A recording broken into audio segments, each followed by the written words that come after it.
자, 오늘 12월 7일 월요일 아침입니다. 우리 다니엘서 10장 1절부터 9절 말씀 함께 보겠습니다.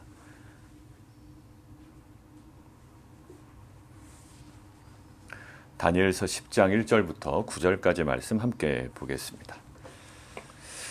자, 오늘 다니엘에게 한 일, 아주 분명한 큰 전쟁에 관한 것이 이제 보여지고 들려집니다. 지금 때는 바사왕 고레스 3년이라고 하는데요. 보통 우리가 BC 536년 이 정도 보면 될 것 같습니다. 이제 고레스 왕 3년이면 1차 포로들이 귀환했을 때입니다. 다니엘은 아마 이 바벨론에 남아서 이제 남아있는 자들을 또 섬기고 아마 이곳에 사명이 더 있었던 것 같습니다. 자, 그때 벨드사살이라 하는 이름 다니엘에게 한 일이 나타났다라는 거예요. 이 일 할 때요. 말, 명령이라는 뜻입니다. 다바르 여러분들 기억나시죠? 다바르, 말, 명령. 다니엘에게 나타났는데 아주 분명하게 나타났다라는 겁니다. 이 나타났다라는 단어들이 아주 명확하게, 분명하게 그 일이 참되다, 아주 강조하고 있잖아요. 아주 분명하고 확실하게 진실로 참되게 나타났는데 그게 어떤 내용일까요? 큰 전쟁에 관한 내용이다라는 거예요. 근데 이 전쟁이라는 단어가요, 히브리어로 차바라는 단어인데 이게 전쟁이라는 것 외에 두 가지 뜻이 더 있습니다. 하나는 무리, 군중이라는 것이 있고요. 그것을 대입하면 조금 말이 안 맞죠. 무리에 관한 것이라 그렇지 않은 것 같아요. 두 번째는 어떤 것이 있을까요? 고난, 공경이라는 뜻이 있습니다. 그러니까 지금 이 전쟁에 관한 것인데 이 뒤에 다니엘이 행한 행동을 감안해서 보면 단순히 어떤 그 전쟁을 멀찍이 바라보는 것이 아니라 그 전쟁을 통한 어떤 모습일까요? 고난과 공경을 당하는 모습, 그걸 겁니다. 다니엘이 그 일을 분명히 알았고, 지금 보십시오.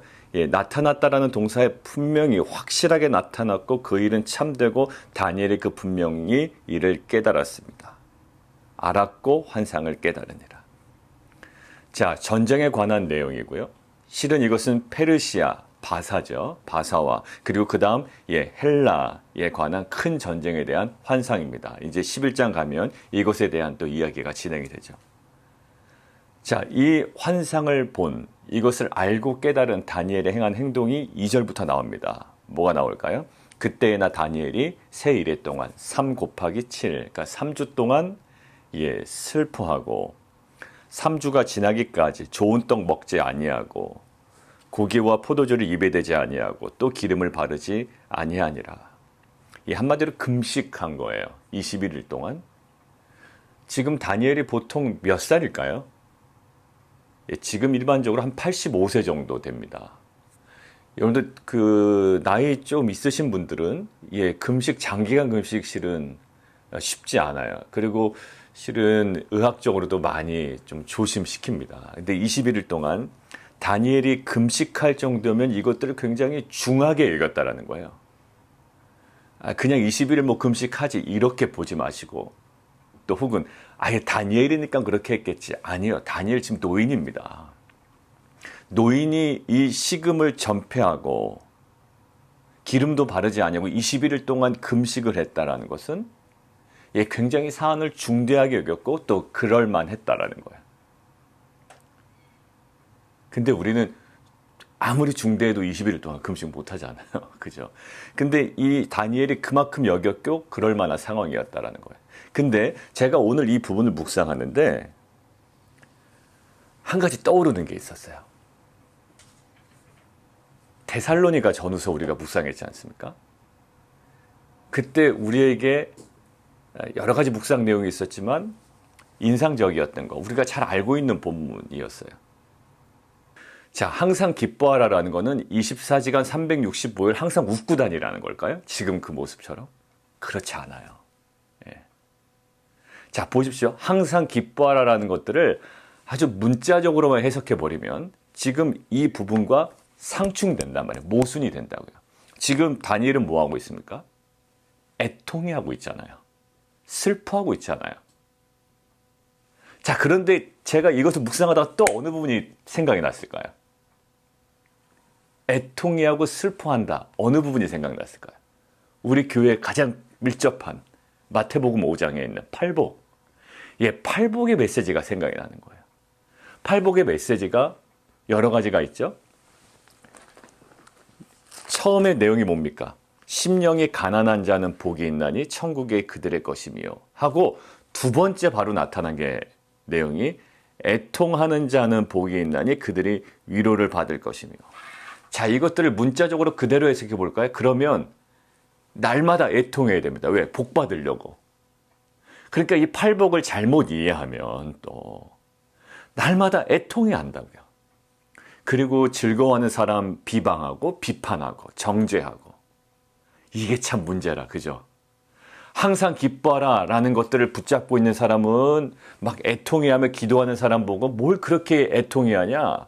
예수님께서 우리를 구원하셨는데 항상 기뻐해야지. 이런 소리나 하고 있고.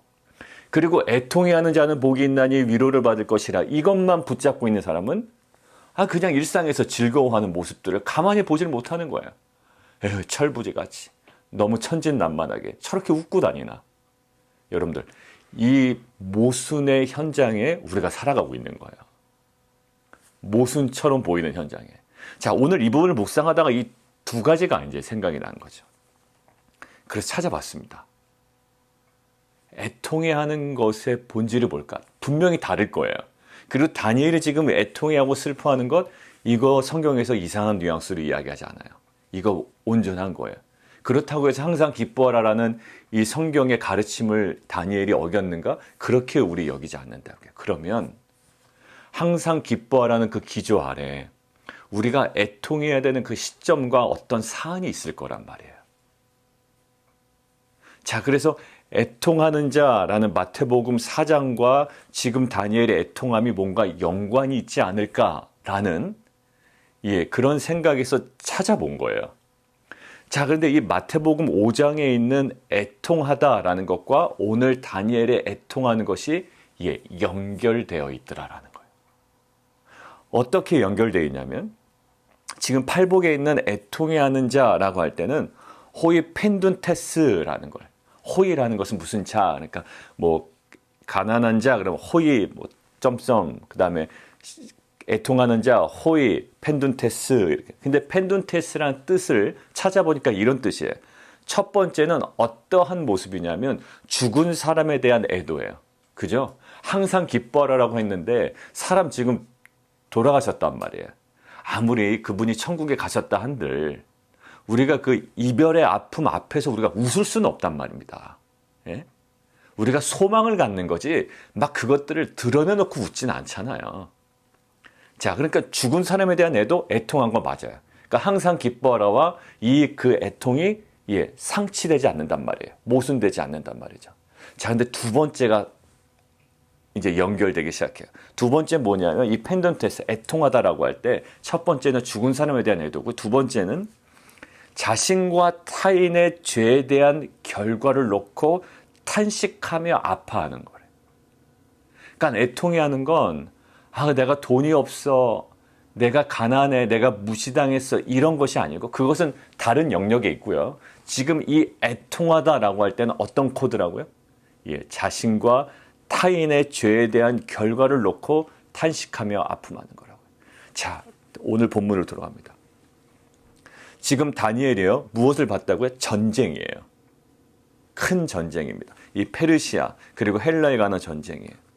그리고 이 차바 그것들은 이 어떤 공경과 고난을 또 포함할 겁니다. 그러니까 남의 전쟁 보듯이 봤으면 이것이 페르시아와 헬라에 관한 것이 남의 전쟁 보듯이 봤으면 그냥 뭐 좋아할 수도 있고 뭐 그냥 21일 동안 금식할 필요가 없는 거예요. 근데 이것을 어떤 관점으로 봤다? 지금 포로로 끌려왔으며 이 모든 시기를 지나고 있죠? 이스라엘 민족에 지금 끊을 수 없는 죄악들이 있었다고요. 이것이 그냥 끝났다 이것도 아니에요. 포로로 돌아갔지만 포로에서 귀환을 했지만 그러나 그 안에 다니엘은 항상 견지된 것이 있었어요. 뭘까요? 이 민족의 죄 그리고 자신의 죄 이 공동체의 죄, 그리고 자신의 죄에 대한 이 결과를 놓고 애통해하는 거예요. 결국 우리가 어떤 사건, 전쟁이라는 사건과 우리가 직면한 사고와 어떤 여러 가지 것들을 바라볼 때 항상 다니엘은요, 그 하나님과의 관계 속에서 우리들이 자행한 것, 우리들이 넘어진 것, 또 우리들이 행한 그 모든 죄에 대한 결과로 먼저 이것들을 바라봤다라는 거예요. 결국 팔복에서도 심령이 가난한 자는 뭘까요? 내 심령이 완전히 파멸됐습니다라는 고백이에요. 나는 괜찮습니다라는 고백 가운데 이 팔복이 들어오질 않아요. 나는 이 정도면 충분합니다라는 자에게 복음이 들어가질 않는다고요. 하나님, 나의 심령은 파멸됐습니다라는 고백 가운데 그때 천국이 임한다고요. 내 나라 충분합니다. 내가 가진 것으로 내가 이 나라를 이끌어갈 수 있습니다라는 자에게 하나님의 나라는 이해되지 않고요. 그것은 오지 않아요. 하나님, 내 심령이 파멸됐습니다. 완전 파탄났습니다라는 자에게 나 마음의 심령은 완전 뱅크럽시 됐습니다. 재정의 뱅크럽시가 아니고 내 심령은 완전히 파산났습니다라는 자에게 하나님의 나라가 임한다고요. 근데 그것으로 충분하지 않다라는 거예요. 팔복에서도. 이것은요, 외부적인 상황 때문에 하나님 나는 끝났습니다 이렇게 고백할 수 있거든요. 근데 거기서 어디까지 나아간다? 심령이 가난한 것에서부터 그 다음 스텝이 있다고요. 애통해야 된다. 왜? 하나님, 이 모든 것들이 나의 죄입니다. 우리 공동체의 죄의 문제입니다. 우리의 게으름의 문제입니다. 내 주도권을 놓지 못한 내 죄의 문제입니다. 라는 이 죄에 대한 충분한 고백과 인식과 자백과 애통함이 있어야 된다는 거죠. 결국 이 애통함은 뭘까요? 자신의 죄에 대해서 슬퍼하고 철저히 애통하는 자리에까지 나아가야 된다는 거예요. 결국 자신이 갖고 있었던 자신의 의에 대한 애통이에요. 내가 갖고 있는 의가 있거든요. 근데 그 의에 대한 애통입니다. 내가 컨트롤해야 되고, 내가 다 제어할 수 있고, 내가 아는 범위 내에서, 내가 이해되는 범위에서만 행동했던 나의 의가 있다고요. 단단한 의예요. 누가 얘기하는 거 듣지 않아요. 그렇지만 이제 그 나의 의가 무너지고 그것이 나의 죄였음을, 나의 또 다른 나의 왕국이었음을, 그것들을 애통해하는 것. 그래서 이것들을 내 것을 다 내려놓고 그리고 하나님의 뜻을 찾으려는 애통이라고요. 그게 바로 이 다니엘의 애통이에요. 그러니까 다니엘이 21일 동안 했다는 것은 굉장히 심각한 사안이었다는 거고요. 21일 동안 금식이 실은 쉽지가 않아요. 근데 다니엘이 작정하고 이것들을 감당했다라는 이 애통은 단순히 그냥 좀 좋은 일이 일어났으면 좋겠다라는 바람이 아니고, 이것을 무슨 문제로 봤다? 공동체와 자신의 죄의 문제로 보고, 그리고 자신의 어떤 내려놓고 자신의 의에 대한 애통, 자신의 죄에 대해서 슬퍼하고 철저히 애통해하고 슬퍼하는 자리까지 깊이 내려갔다라는 거예요. 사랑하는 성도 여러분들, 마찬가지예요. 팔복의 삶은 어떤 사람일까요? 심령이 가난한 자예요. 이 정도면 괜찮다라는 자가 아니라, 하나님, 나의 심령은 완전히 파탄났습니다. 그것은 상황이 어려우면 나올 수 있는 고백이고요. 두 번째까지 가야 돼요. 애통이 하는 자. 하나님, 나의 이 모든 상황이 나의 죄입니다. 나의 자녀의 문제가 실은 저의 죄의 문제였습니다. 내 자녀의 문제점이 실은 내게 있는 문제점이었습니다. 여러분들 여러 번 얘기하지만 자녀들을 왜 이렇게 닥달하면서 붙잡는지 아세요? 그 모습이 내 모습이었기 때문에 그래요. 왜냐하면 내가 이미 경험했고 내가 그렇게 생활했기 때문에 그 모습이 보이는 거예요, 자녀들에게. 그러니까 부모가 자녀를 붙잡고 놓지를 못하는 거죠. 결국 자녀의 모습에서 누구의 죄를 봅니까? 부모의 죄를 봅니다. 그리고 자녀의 문제를 두고 어떤 자리에 나가는 거예요? 내 죄의 문제를 가지고 회개의 자리로 나가고 애통하는 자리에 나가는 거예요. 이 세대는요, 애통함을 잊어버리는 세대가 됐어요. 왜요? 그냥 예수 믿으면 다 좋게 될 거라는 거예요. 슬퍼할 필요가 없다라는 거예요. 맞아요. 슬퍼할 필요 없어요. 우리가 컨트롤할 수 없는 부분이 있다고요. 그건 하나님의 주권에 맡겨야 됩니다. 그러나 우리의 죄의 문제에서만큼은 우리가 철저하게 애통하는 자가 돼야 하나님의 위로를 받을 것이라는 이 팔복의 은혜가 우리 가운데 임하는 줄 믿습니다. 심령이 가난한 자, 그것으로 충분하지 않아요? 애통합니다. 그 다음에 어떻게 될까요? 예, 온유한 자, 그것들을 고백한 자에게 주시는 하나님의 그 온유한 마음이 있다. 사랑하는 성도 여러분들, 오늘 이 다니엘의 모습을 통해서 다니엘은 항상 이래왔던 사람이기 때문에 라는 어떤 선입견이 있다고요. 항상 이렇게 은혜로운 사람이었기 때문에. 그러나 21일 동안 금식했다는 것을 굉장히 심각한 문제로 받아들였는데 실은 페르시아와 헬라에 관한 큰 전쟁이에요. 남의 구경, 불구경하듯이 할 수 있어요. 그러나 이 모든 것들을 자신과 공동체의 죄로 인식하고 내 자녀의 문제를 내 죄로 인식하고 우리 교회의 문제를 이 담임 목사의 죄로 인식하고 우리 리더의 문제로 인식하고 우리 가정과 우리 직장과 이 비즈니스의 여러 가지 최근에 일어난 일 문제를 내 문제로, 리더의 문제로, 오너의 문제로 인식하고 우리가 이것들을 애통해하는 자리로 나아갈 때 하나님께서 진정한 위로와 회복을 허락해 주실 줄 믿습니다. 우리 함께 기도할까요? 여러분들 뒷부분 왜 안 하세요? 이렇게 아마 생각하실지 모르는데 뒤에 나오는 그의 모든 한 사람은 그리스도를 나타냅니다. 그 신적 존재 앞에 두 반응이 나타나죠. 어떤 반응일까요? 크게 떨며 도망하여 숨는 반응이고요. 다니엘은 완전 아름다운 빛도 변하고요. 썩은 듯하고요. 그냥 정신을 잃어버립니다. 깊이 잠들어 버립니다. 혼절했다라는 내용이죠. 제대로 설 자가 없는 거예요. 거기 보십시오. 아름다운 빛이 변하여 썩은 듯하였다라는 거죠. 나의 힘이 다 없어졌다. 다니엘이 갖고 있었던 아름다운 빛이 있습니다. 노년이었지만 그리고 그에게 힘이 있었습니다. 근데 하나님의 신적 존재의 그 임재 앞에 무기력해지는 거예요. 썩어질 것처럼 되는 겁니다. 우리가 이것을 느끼는 거예요. 하나님의 그 영광 앞에 내가 아름답게 느꼈던 것이 얼마나 누추하고 썩어질 것인가를 느끼는 것이 우리의 신앙입니다. 그러면 누구를 바라요? 하나님을 바라보고요. 그 영광을 보고요. 하나님의 나라에 살아가게 됩니다. 오늘 이 뒷부분의 문제를 가지고 우리 함께 먼저 기도했으면 좋겠습니다. 하나님, 우리가 자랑하던 것이 있고요. 아름다운 빛이 있습니다. 그 화려한 것이 있어요. 그러나 그것이 하나님의 거룩한 신적 임재 앞에 썩은 듯하고 다 힘이 빠져버립니다. 그냥 혼절해 버려요. 하나님, 정말 그것의 무기력함을 알게 하시고 오직 하나님 복음의 영광, 하나님의 임재의 영광을 사모하는 귀한 공동체에게 도와주옵소서. 함께 기도하며 나가도록 하겠습니다. 우리 한 번 더 기도할까요? 우리 처음에 나눴던 부분 가지고 함께 기도하겠습니다. 오늘 다니엘은 굉장히 슬퍼합니다. 그것도 세일 동안, 21일 동안, 3주 동안 슬퍼하는 거예요. 하나님 안에서 기뻐해야 되는데 왜 이렇게 슬퍼합니까? 그런데 팔복에서도 애통하는 자가 복이 있다라고 했습니다. 근데 그 애통은 죽은 사람에 대한 애도요. 두 번째, 자신과 이 공동체의 죄에 대한 결과에 대한 탄식과 아픔이라고요. 이 다니엘은요, 지금 누가 죽어서 애통해한 거 아니에요. 전쟁에 대한 환상을 봅니다. 그것의 고통에 대한 모습을 보는 거예요. 그러나 이 모든 것들을 무슨 문제로 인식해요? 자신과 이 공동체의 문제. 다니엘은 계속적으로 그것들을 이야기해 왔습니다. 우리 민족의 죄 때문에 우리가 이렇게 포로로 끌려왔고 이 모든 것들이 하나님께서 우리에게 허락한 것임을 이야기해 왔습니다.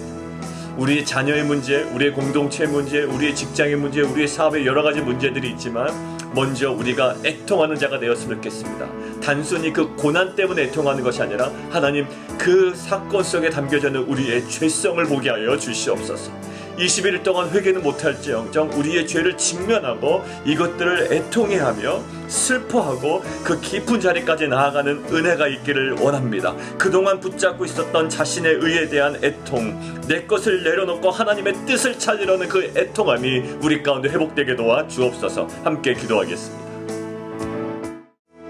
우리 함께 또 기도할까요? 이종호 선교사님 18차 항암 이후에 회복되는 과정을 놓고 기도해 주시고 우리 박삼성 목사님 기도해 주시고 우리 란 집사님, 우리 어머니 부정맥 증상 모든 근원부터 치유되고 회복되도록, 그 다음에 15일에 있는 우리 저스틴, 어제 생일이었더라고요. 저스틴 그 회복을 위해서 또 여러 가지 결과를 놓고 우리가 좀 기도했으면 좋겠습니다. 그리고 우리 모든 성도님들의 건강과 또 사업과 직장 가운데 있는 여러 가지 기도의 제목들이 있는데 하나님의 그 뜻 가운데 하나님 정말 그 간절한 소망 가운데 붙잡게 하시고 결국은 하나님께서 우리에게 허락하신 그 부르심의 소망과 맞닿아 있는 이 구속사를 날마다 그 현장에서 경험하게 도와주옵소서. 우리의 삶의 만족이 아니라 하나님의 그 구속사의 성취를 바라보는 귀한 공동체 되게 도와주옵소서. 함께 기도하겠습니다. 살아계신 하나님, 우리는 항상 기뻐하는 자인 줄 믿습니다. 그러나 성경은 우리에게 애통하는 자는 복이 있다라고 이야기합니다. 이 애통은 단순히 물리적인 고통 때문이 아니라 영적인 우리와 또 우리 공동체의 죄의 문제에 대한 애통의 모습인 줄 믿습니다. 자신의 죄에 대해 슬퍼하고 철저하게 애통하는 자리에까지 나아가 내가 그동안 쌓아왔던 내 의에 대한 애통, 내 모든 뜻을, 내 모든 주권을 내려놓고 하나님의 뜻을 찾으려는 이 애통이 오늘 하루를 살아가는 우리 모든 사랑하는 성도들의 삶 가운데 회복되는 은혜가 있게 하여 주옵소서.